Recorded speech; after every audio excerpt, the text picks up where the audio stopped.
Hi friends, வணக்கம். என் பேர் அபி. Welcome to Indian recipes Tamil. நம்ம இன்னைக்கு சம்மர் ஸ்பெஷலாக உடல் சூட்டை தணிக்கிறதுக்காக வெந்தய களி எப்படி பண்ணுறதுன்னு பார்க்க போகிறோம்.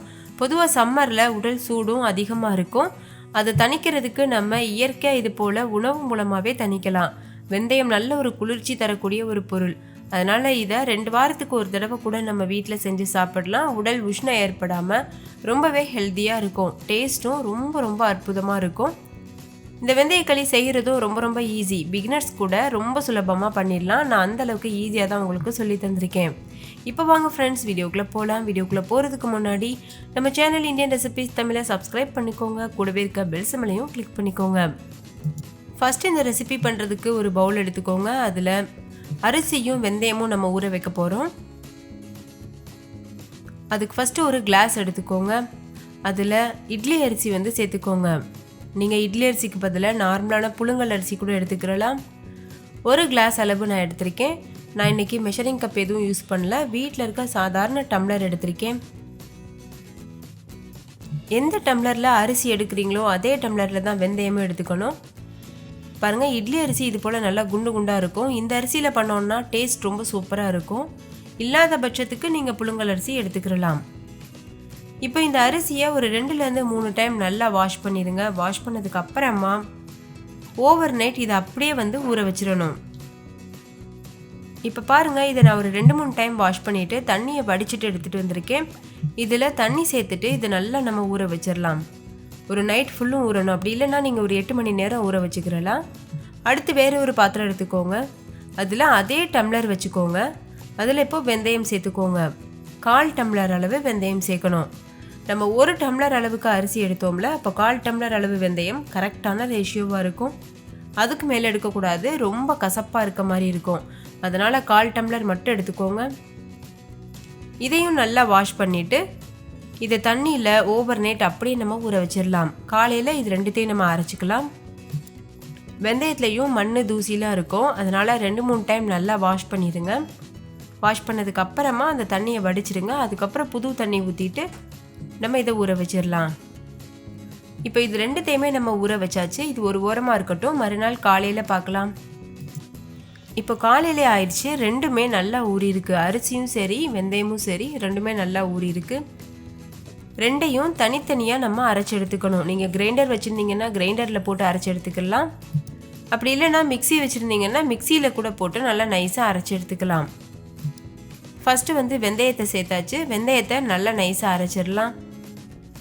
வெந்தயம் நீங்கள் தண்ணி ஊற்றி அரைக்க அதோட குவான்டிட்டி அதிகமாகிட்டே வரும், பொங்கி வரும். நம்ம எப்படி உளுந்தெல்லாம் போட்டு அரைச்சோன்னா நல்லா பொங்கி வரும்ல, அந்த மாதிரி வெந்தயமும் நல்லா பொங்கி வரும். தேவையான அளவு தண்ணி சேர்த்துட்டு இது நல்லா நைஸாக அரைச்சிக்கணும்.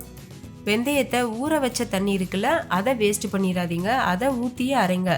ஏன்னா அந்த ஊற வச்ச தண்ணியில் தான் சத்து எல்லாமே இருக்கும். அரைச்ச வெந்தயத்தை வேற ஒரு பாத்திரத்தில் மாற்றிடலாம். நல்ல ஒரு பட்டர் மாதிரி வெண்ணெய் போல் இருக்கும் அரைச்ச வெந்தயம். அந்தளவுக்கு நம்ம சாஃப்டாக அரைக்கணும். இப்போ வேற ஒரு பாத்திரத்தில் மாற்றியாச்சு. அடுத்தது நம்ம அரிசி அரைக்க ஆரம்பிச்சிடலாம். அரிசியும் நம்ம ஓவர் நைட் ஊற வச்சதுனால நல்லா ஊறி இருக்கு. இந்த தண்ணியெல்லாம் வடிச்சிட்டு நம்ம வெந்தயம் அரைச்ச அதே மிக்ஸி ஜாரில் இதையும் சேர்த்துருங்க. அரிசியையும் சேர்த்துட்டு இதையும் நல்லா நைஸாக அரைச்சிடலாம்.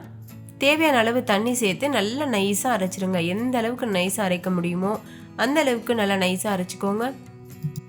இப்போ பாருங்கள், அரிசியையும் நல்லா நைஸாக அரைச்சாச்சு. இதை நம்ம அரைச்சி வச்சுருக்க வெந்தயத்து கூட சேர்த்துட்டு தேவையான அளவு தண்ணியும் சேர்த்து நல்லா இதை மிக்ஸ் பண்ணிடணும். கை வச்சுட்டு 2த்தையும் நல்லா கலந்துக்கோங்க. இன்னும் கொஞ்சம் தண்ணி சேர்த்து இதை நல்லா நைஸாக கலந்துக்கணும். இப்போ நான் இதில் ஒரு கிளாஸ் தண்ணி சேர்க்குறேன். சேர்த்துட்டு நல்லா மிக்ஸ் பண்ணிக்கணும்.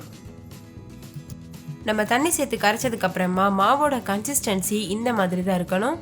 இப்போ இதை நம்ம அடுப்பில் வச்சு கிளற ஆரம்பிச்சிடலாம். இப்போ ஒரு கடாய் சூடுபடுத்திக்கோங்க. அதில் 1.5 கிளாஸ் அளவு தண்ணி சேர்த்துக்கோங்க. தண்ணி ஓரளவு சூடானதுக்கப்புறமா ஒரு 1/2 டீஸ்பூன் அளவு உப்பு சேர்த்துக்கோங்க. இப்போ தண்ணி நல்லா கொதிக்க ஆரம்பிச்சிருச்சு. இந்த டைமில் நம்ம கரைச்சி வச்சுருக்க மாவை சேர்த்துடணும்.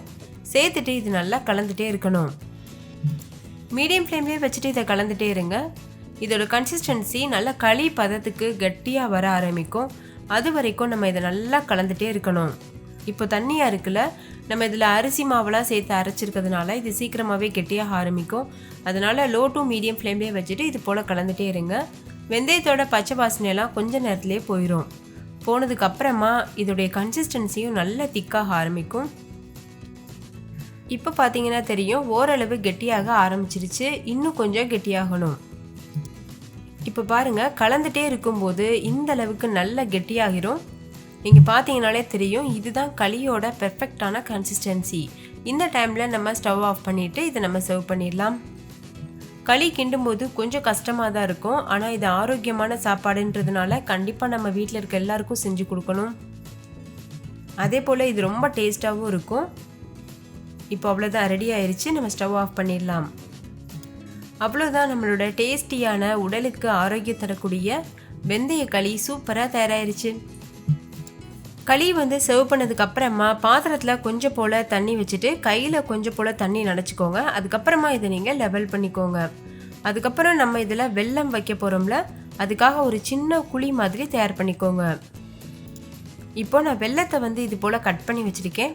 கத்தி வச்சுட்டு நம்ம சீக்கிர மாதிரி கட் பண்ணோன்னா பார்க்குறதுக்கு ரொம்ப அழகாக இருக்கும். அதே சமயம் நல்லா சாஃப்டாகவும் இருக்கும். இப்போ இந்த களியில் இந்த வெல்லத்தை வச்சுருங்க. அதுக்கு மேலேயே கொஞ்சம் போல் நல்லெண்ணெயும் சேர்த்துக்கிறலாம். நீங்கள் இந்த வெல்லத்துக்கு பதிலாக கருப்பட்டி இல்லைன்னா பனங்கற்கண்டு வச்சு கூட சர்வ் பண்ணலாம். இல்லை நாட்டு சக்கரை வச்சு கூட சர்வ் பண்ணலாம். இப்போ இதில் நல்லெண்ணெய் சேர்த்துக்கோங்க. நல்லெண்ணெயும் உடம்புக்கு ரொம்ப ரொம்ப நல்லது. இந்த களியை வெல்லமும் நல்லெண்ணெய் கூடையும் வச்சு சாப்பிடும்போது ரொம்ப டேஸ்ட்டாக இருக்கும். ஸோ கட்டாயம் ட்ரை பண்ணி பாருங்கள். ஓகே ஃப்ரெண்ட்ஸ், இன்னொரு சூப்பரான ரெசிபியோட நான் உங்களை சந்திக்கிறேன். அதுக்கு முன்னாடி நம்ம சேனல் இந்தியன் ரெசிபிஸ் தமிழை சப்ஸ்கிரைப் பண்ணிக்கோங்க. கூடவே இருக்க பெல் சிம்லையும் கிளிக் பண்ணிக்கோங்க. அப்போ தான் நான் தினம் அப்லோட் பண்ணுற புது புது ரெசிபிஸை நீங்கள் மிஸ் பண்ணாமல் பார்க்க முடியும். தேங்க்யூ, பாய்.